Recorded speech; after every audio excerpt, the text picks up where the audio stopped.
Set 12 is finally here, which means a new ranked season to climb and 5 brand new comps to do it with. We're going to go through the compositions in detail along with the suggested augments, itemization and boards at each stage of the game, so let's get into it.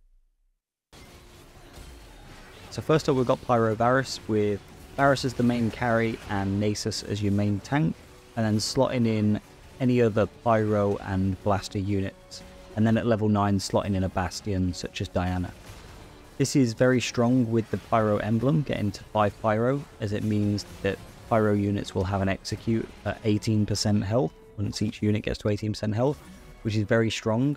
You don't need it for a top 4, but you do need it to get a first or second place. So this comp won't be contesting first or second place without a Pyro emblem, but it doesn't mean you can't play it. It just means that you'll be going for top 4 instead of top 1 or 2. So in most cases, you'll want that Pyro emblem, especially on Smolder, as he hits all of the units around, which will trigger the execute once they get to 18% health. So it's very strong. The other units just accompany protecting Varus and Smolder and the rest of your blasters in the back line, with Shyvana to activate Shapeshifters to give Nasus some extra health, and Shen and Akali to gather the Pyro and Cinders. So the Pyro Cinders, what they do is when they kill a unit, it will drop Cinders at the start of each round. You collect those and it gives your team attack speed. So getting Pyro early on will be very important if you want to stack that attack speed, and it will just make Varus that much stronger towards the end. And as it is a 4-cost carry comp, you're going to be getting to level 8 as fast as you can with as much health as you can, which means playing your strongest board, leveling at the right times. And if you're unsure on the standard leveling patterns for a 4-cost carry board, I've got a video going through the different leveling strategies for each type of comp, so I'll leave a description below if you want to check that out. Augments that you want to be looking out for, obviously we've just gone through that the Pyro emblem is very important, so there's Pyro Crest and Pyro Crown at tier 2 and tier 3. These are going to be the best indicators to play this comp. You get that, it's going to be very strong. You don't necessarily have to play this comp if you get Pyro Crest or Crown, as you only need 2 Pyro to activate the trait, so you can just splash Pyro if you want. The other augments, Blistering Strikes, Band of Thieves and Component Buffet, these are in my opinion some of the best tier 1 augments that you can get, regardless of what comp you're playing. Band of Thieves is just a straight up really good tempo augment. You get that, you're going to get a very strong unit. Put it on any 2-star unit and it's going to do some work. Blistering Strikes just means that you won't need to build an anti-heal item throughout the game, so it basically saves you making a Sunfire or Morello's. Component Buffet pretty much just guarantees that you're going to build the best items that you can for the carries and tanks, and the rest of them are just standard good combat augments or econ augments.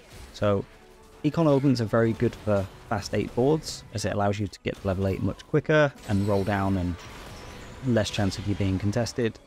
However, I wouldn't pick more than 1, especially never more than 2, because if you go against a board of similar strength but you've got 3 econ augments and they've got 3 combat augments, then you're most likely going to lose that fight. The itemization, of course, Varus and Nasus are going to be the main units that you want to itemize. Varus needs the Spear of Shojin in order to cast his ability. He is an attack caster, which means most of his damage is going to come from his ability rather than his auto attacks. Infinity Edge, so that his ability can critically strike, that's really important as well. But then the third item isn't as important, but you do need Armor Shred. So if you don't build Last Whisper on Varus, you should be building Even Shroud on Nasus or another tank like Shen. And second itemization, Nasus with any tank items. I've suggested the 3 most premium, I would call them, tank items. But obviously you're not going to be able to build these every game. You know, if you can slam a Gargoyle, then by all means slam that. But try to build at least a Dragon's Claw or a Redemption for passive healing. In the early game, as I said before, you want the strongest board that you can build. 2 of those are Frost and Eldritch, as it gives you an extra unit. Eldritch, it gives you a unit once you get to a certain amount of health lost, and Frost, when you kill a unit, it spawns a Frost soldier to fight for you. This is really strong in the early game, as you basically get an additional unit to fight. fight for you. Moving on to the mid game, you want to look at building around the units that you've already got up to this point. So if you started with like Nomsy, for example, look at building around Frost and Dragon and Shapeshifter. This is really good board at level 6. On the right, you can also play Pyro with multi-strikers until you find Varus. This is very strong comp in itself, and it's a comp that we'll go through later on in this video as well. And the good thing about putting in Pyro as early as possible is you'll get those Cinders, which means you'll start stacking that attack speed up your team. So when you put Varus in, your Pyro stacks will already be quite high. So Pyro isn't very strong in the early to mid, but it is worth investing that bit of loss of health most likely to start stacking up those Cinders. And finally, going into late game, as I said, you want to be hitting level 8 around 4-1, 4-2, later stage 4-5 most likely. And you want to roll down at level 8 to look for this board, or as close to this board as you can get. You may not find Smolder or Diana, but you can replace Smolder with something like Tristana or Rumble. But you want either Nasus 2 or Varus 2 before you can stop rolling and go into level 9. So if you haven't found Nasus 2 or Varus 2 and you've rolled all of your at level 8, I'd most likely wait a couple of rounds, see how that board is doing, and then rolling down more. Once you get to 30 gold, roll down again, look for Varus 2 and Nasus 2. I don't think you can go to level 9 playing just Varus 1 and Nasus 1. You need to 2-star at least one of them. And if you're wanting to pivot from this, it's going to be a bit difficult, because if you've built Shojin plus some AD items, you're limited in the comps that you can play. However, you could look at going this Shapeshifter comp, so it basically ditches most of the Pyro and Blasters for pure Shapeshifters. The good thing about this is you can play Briar, who's a very strong 5 cost, as long as you get some AD tanky items like Titans or BT. She will be your secondary carry and will help carry you through, and Shapeshifters have a lot of health, especially if you get to 6. Next comp is Chrono Flex, and losing the title, it's a flex comp that uses the core units of 4 Chrono and then splashes Preservers and whatever tanks you can find. So you can be very flexible in what you play here. As long as you've got the core Chrono plus some Preservers, you can play Bard, you can play Taric, you can play Diana, you can play Nami, you can even play Chrono multi-strikers, so you could replace Vex with Jax, and you could replace Nami with Kalista, and then play the other Chrono, Camille, who's also a Chrono multi-striker. It's very flexible in what you play, as long as you've got the core down. And similar to the first comp that we just went through, it's a 4-cost carry board where you're going to try and play the strongest board that you can all the way up to level 8, then roll down for your board. And you're going to basically pick any and every 4-cost that you can when you're rolling down, along with Karma and Rakana, your 2 core units. So pick any Chronos, pick any Karmas and Rakans you find, and then pick any 4-cost carry champions like Nami or Kalista. For augments, similar to the first one, we're going to be looking for any strong econ augments or combat augments, such as Magic Wand is really good, as this is primarily an AP composition. Again, Blossoming Lotus is another good AP combat augment. Preserver Crown is really good here. Preservers are very strong. They've nerfed slightly before go live, but still very strong. And a new augment for this set is Precise Planning, which is a tier 1 augment. I've played this a couple of times, and it's very strong for boards where you're playing the strongest board that you can. Most of the time, if you lose, you're probably only going to lose with 3 or less champions, and when you win, unless you're playing a very weak board, you're probably going to lose a few units. So this does end up getting you quite a bit of gold if you play in the strongest board. If you're playing a weak board or a very, very strong board, then probably wouldn't take this, because you're most likely going to be killing way more units than they can kill off yours, and you won't get much value out of it. For items, for Karma, you need blue buff. It's just a necessity. You could play Shojin, but it's definitely not as good here. Morello is very good on Karma as her ability spreads out to a lot of units, so you'll be spreading Morellos to everyone. And Gunblade gives a lot of healing as well as preservers in this, so these are the best in slot items, but you could replace Gunblade with something like JG. You don't need Morellos, but it is very good on Karma. And Rakan, similar to the tank that I mentioned with Nasus, pick any tank items that you can, but you need to make sure that you have MR Shred. That doesn't need to be on Rakan, but ideally it's on a strong unit that's going to stick around for the whole fight. So yeah, most likely Rakan. In the early game, you're going to look at playing any strong AP unit that has a low amount of mana, because blue buff works best on units with very low amounts of mana. So Ziggs and Zoe are two of the best one-cost units that you can put blue buff on. So look out for those, and then build around whichever one you get. So if you get Ziggs, try and play Honeymancy with Bastion. If you get Zoe, try and play Witchcraft with a Scholar. Going into the mid-game, depending on what comp you built around in the early game, you're going to look at just expanding on that. So if you went for something like Ziggs, slot in some additional units that give, like, for example, with Blitzcrank, we've added Mordekaiser, and we've added Syndra for Incanter and Vanguard.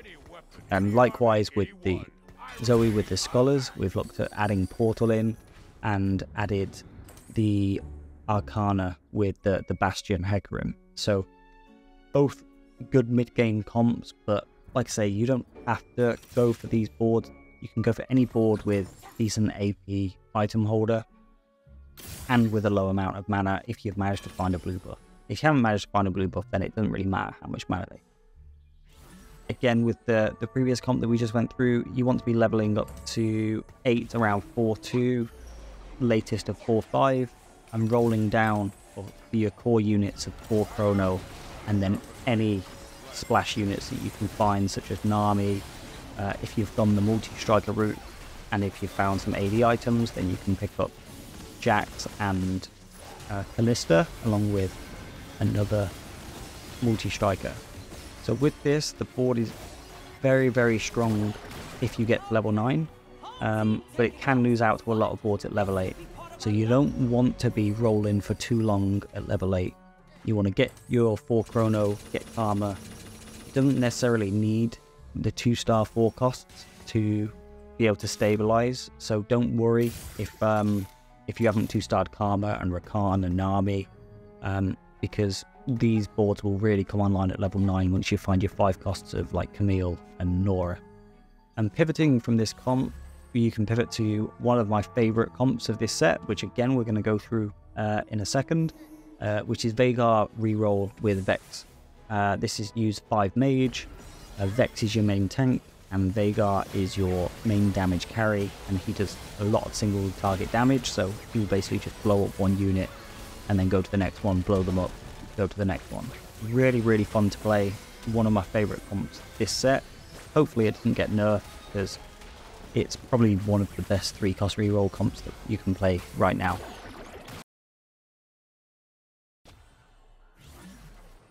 Before we get into this next one, I just want to say, if you do find these guides helpful, I'd really appreciate it if you liked, comment, or subscribed, as it really helps support the channel, and it helps motivate me to make more of these guides. And if there's anything that you do want to see in the future, then feel free to comment below.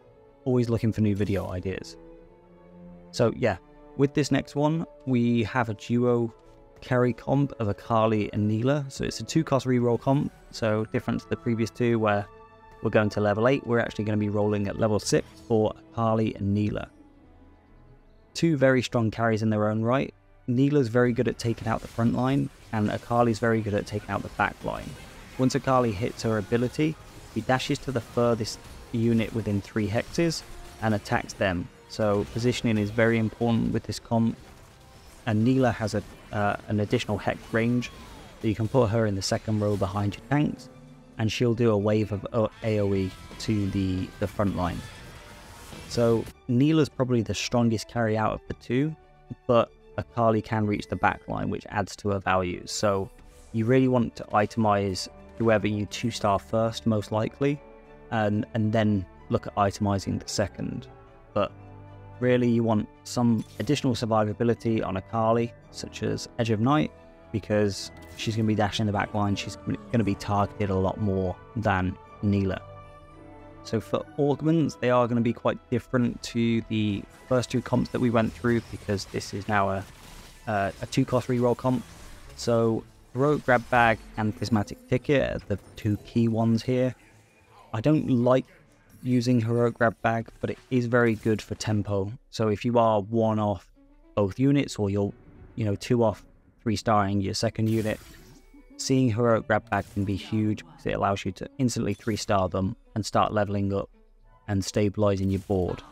You will be an augment down by helping you hit that, but if it's going to help give you tempo to win some games, it could be the difference between a 4th and a 5th place.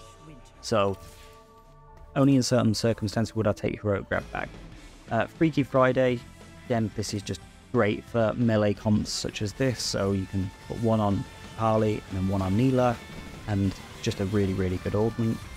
Combat Bandages is a new augment to set 12, and from what I've seen, it is very good, especially for someone like Akali dashing into the backline. It's going to give us some extra time to heal up, because Edge of Night is going to trigger at the same time. So yeah, very strong in combination with that. And another new one for set 12 is Mentorship. So you put Akali and Nilah next to your 3 costs or 4 costs, and they'll gain some extra health and attack speed. So this is very strong as well. For itemization, as I said, they're going to be your 2 main carries. We're not going to be looking at prioritizing our tanks, because we're looking at doing some pure damage and assassinating their backline carries, as well as their frontline damage dealers as well. You're going to look at prioritizing whoever you 2-star first, but make sure you look at prioritizing an Edge of Night and an Infinity Edge on Akali, and an Infinity Edge and Bloodthirster on Nilah. So on survivability, 1 damage, that's what we need. And although it's not shown here, we do want some armor shred on our tanks, so we do need an Even Shroud to get that shred. It will help kill the front line much, much quicker. For the early game, like I say, if you're playing this comp, you're most likely going to know very early on, so you'll want, if you find an Akali or a Nilah early, or both, even better, along with some AD items, you want to commit to this early, and obviously make sure that you're scouting other players to make sure that they're not contesting you. It's not a huge deal if they're testing you and you've found like 1 or 2 Akalis or 1 or 2 Nilahs early on, then I'd still commit to the comp. Make sure that they're aware that you're playing it. One of you will end up going 8th and one will end up most likely going top 4. So just to look at the dice with that one. And as I said, prioritize the itemization on whichever one you hit first, and then build around whichever one you hit first. So if you find Nilah, you can look at playing Eldritch early on, which is a really good early augment. If you find Akali, you can look at playing around Multi-Striker early on. In the mid game, this is where you're going to be spending most of your time rolling, so you want to be leveling up to 6 at 3-2 as usual, but then you want to stay at level 6 and look at rolling for Akali and Nilah to 3-star them. And as I mentioned before, if you're unsure on how to play a 2-cost reroll comp, I do have a leveling strategy guide in the description below, which shows you how to play and when to roll and to level, so you can check that out. And then, yeah, going into the late game, once you've 3-starred both Akali and Nilah, you want to look to level up to 8 and put in the additional units of Tarm and Mordekaiser. And that will give you additional units such as Vanguard and Arcana. And pivoting from this comp, so if you are being contested with this comp and you feel like they have more units than you, or you just don't think that you're going to be able to hit because they have too many of the units that you need, you can skip rolling at 6 and instead leveling up to 8 and switching out Akali and Nilah for Gwen and Fiora. This isn't necessarily going to work if you've already built all of the items that you need, but chances are you haven't done that and you've just built a few of the items, in which case you can build them on Fiora. Okay, so next up we've got the Mage Reroll comp, which I mentioned briefly as the pivot comp to Chrono Flex. And as I mentioned, this is my favorite comp so far of the set. This is really fun to play, especially if you like single target burst units like Veigar. And it's a really simple case, similar to the 2-cost reroll comp that we just went through. You get to level 7 instead of level 6, and you slow roll any gold over 50 to 3-star Veigar and Vex. So positioning is very important, similar to the other comp as well. So you want to be moving Veigar around to assassinate any of the frontline units which are going to cause you issues. This might be any that provide shred, so you can take out their armor shred or MR shred. Or if they have any anti-heal like Sunfire Cape, you want to be placing Veigar in front of those units so we can take them out straight away and reduce their effectiveness. Augments for this comp are going to be similar to the reroll comp as well. We've got the Heroic Grab Bag and Prismatic Ticket. They're both really good reroll augments. But then we also have some strong AP related combat augments, such as Learning to Spell, which is very strong in this Mage reroll comp. And Blossoming Lotus means that we don't need to build JG. And we also have some of the other strong tier 1 augments of Component Buffet, Blistering Strikes, and Buried Treasures. Blue buff is very important on Veigar, so Component Buffet is very strong, as it will allow us to get additional tiers or make it more likely for us to find tiers than not find tiers. For itemization, as I said, blue buff is a must, or a Shojin if you can't find the tiers that you need, is needed for Veigar. JG for the crit is very important as well. And then third item, you can play whatever you find. That might be a Nash's Tooth. I've put Gunblade here as it provides some additional healing. You could just build a Death Cap if you get lots of rods. That would be great as well. So just flex whatever other AP item that you can find as your third item. And then for Vex, the only must-have item is Shred. So you do need Shred, so you will need to build an Ionic Spark. Or you can build a Static Shiv on one of your other backline mages, such as Nami. And then just strong tank augment. Then just strong tank items such as Gargoyles, Warmogs, Dragon's Claw, Bramble. Build whatever good tank items that you can onto Vex. So in the early game, you want to be playing any strong AP item holder that you can find. We suggested Ziggs here. Is his 1 cost, you're more likely to find him.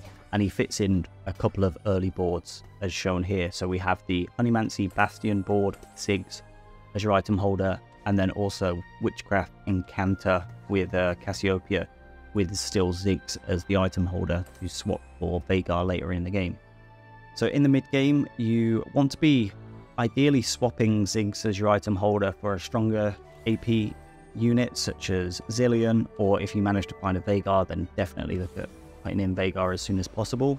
The benefit of putting in Veigar as soon as possible is he gets an AP bonus based on the number of charms that you buy. So that's another really important thing in this comp. You want to be buying charms whenever you can. This gives him an extra 3 AP, I believe, per charm that you buy.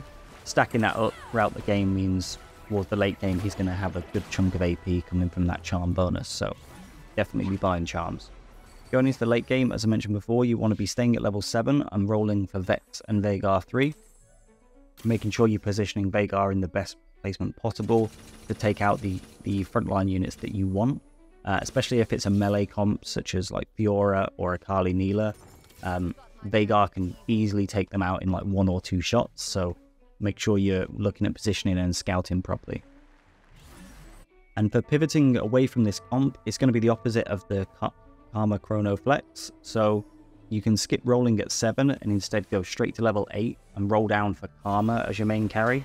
I'd only do this if you're being contested for Veigar and Vex. I wouldn't look at doing this every game. I think Veigar and Vex is a really strong reroll comp, and the Karma comp was very popular in PvE, so maybe the same going into live. And finally we have Kalista Bastions, with Kalista as your main carry and then a bunch of beefy Bastion front lines and 4 Fairy to give Kalista the additional damage bonus with the crown. This does require Guinsoo's ideally 2 Guinsoo's on Kalista in order to fully reach its potential. So you want to look out for rods and bows early on as an indicator to play this comp, or an augment to help you find those components, such as Component Buffet or Pandora's Items or something like that. So this will traditionally play 6 Bastion and 2 Fairy at level 8, and then you can swap out the 2 weakest Bastions for Milio and Xerath, which will give you 4 Fairy and Arcana, and that will be a little bit stronger than the 6 Bastion variant, but you most likely won't hit that until you get to level 9. For augments, there's nothing really special to pick up for this comp, although you will want to look out for anything that gives your team attack speed, such as pumping up, and You Have My Bow. You Have My Bow is especially good, it grants you a free bow component, which you're going to need for building 2 Guinsoo's. Inspiring Epitaph is very good with Bastions, because the Bastion trait gives the units armor and magic resist, and Inspiring Epitaph gives them a 20% max health shield. So that'll be very strong in combination with their high armor and magic resist. But apart from that, again, just any strong combat related augments or any econ augments that can get you to level 8 a lot faster than the rest of the lobby. For itemization, double Guinsoo's is going to be the best damage output for Kalista, but you don't need it for this to get a top 4. You could go Guinsoo's and Last Whisper, or Guinsoo's and Rudan's Hurricane. Not 100% needed, but it is her best in slot items to get both Rage Blades plus the Queen's Crown. For your main tank, I've suggested Taric here, as he's a very strong 4-cost tank, but you could look at going for Rakan instead. Whichever one you 2-star first really is going to be the one that you put your main tank items on. Just make sure that you get an Even Shroud and Sunfire Cape. Don't need Sunfire Cape, but you do need Armor Shred and Anti-Heal in all of the comps that you play. In the early game, try to play an attack carry as your item holder for Kalista, as they hold Guinsoo's much better than the rest of the units that you can pick. I've suggested Ashe and Twitch because Ashe builds into an Eldritch board, which is very strong early and mid, as well as Twitch can build into a Frost board, which again we've said is very good early on. Going into the mid game, depending on which item holder that you went with, you want to build around that. So for example, here if we went with Ashe, we'd put in the multi-strikers as well as some Bastions, and if we went with Twitch, then we'd look at putting in Nomzi and Shyvana with Swain and Rumble to get Blaster, Shapeshifter, Frost and Dragon.